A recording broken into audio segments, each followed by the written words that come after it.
to try to get men more involved, right? Like, I got involved by happenstance. I'm so thankful for it. But what message do you have for the men that are out there, especially in our culture? What message do you have for them, and what do you think? So I think that's sponsors first. Like, what do you think are the things that are preventing men from coming in and seeking this treatment? This is predominantly women. And what message do you have for them, why they should come in? So men tend to have it good for a good part of their lives if they are healthy, and men tend to be healthy for most of their life. They don't have to see doctors all the time, and they can get away with it for a longer period of time. Women are different. They have to get their pap smears, they have to have babies. You know, when you have a baby, you're at the doctor every single month. So we see doctors a lot as women. Men don't like to see doctors, and they don't like to hear that something's wrong, is what my experience has been. And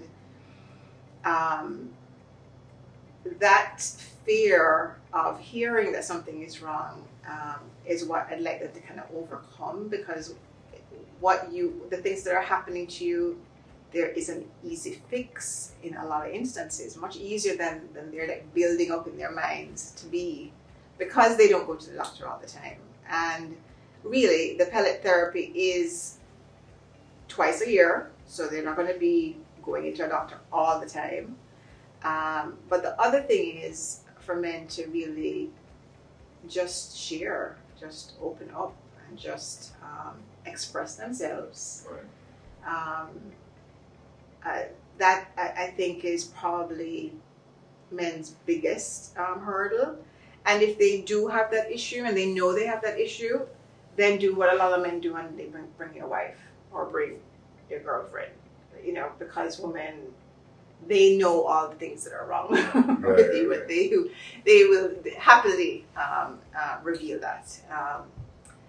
In our office, what we have is a health assessment form where it asks you the questions and you can rate them, and that gives me a look at what you're going through hormonally without you having to say it. And so with men, I use that and try to, because I know they don't like to talk a lot of times, and so that's just kind of my way to open up the conversation to some of the things that they're struggling with. You know, it'd be severe, but you would never know it unless I looked at that form. And if I ask them, they minimize. That's another thing that men do. They minimize things a lot to try to be the man. And I think I'd like people to take their health care more into their hands, to be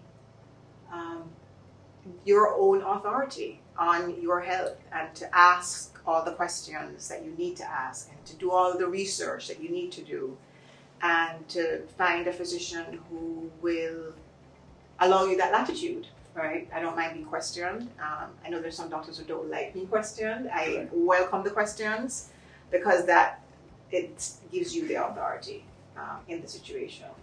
So that's my mission, is to educate patients on their bodies, give them that authority, and give them another alternative to pharmaceutical industry.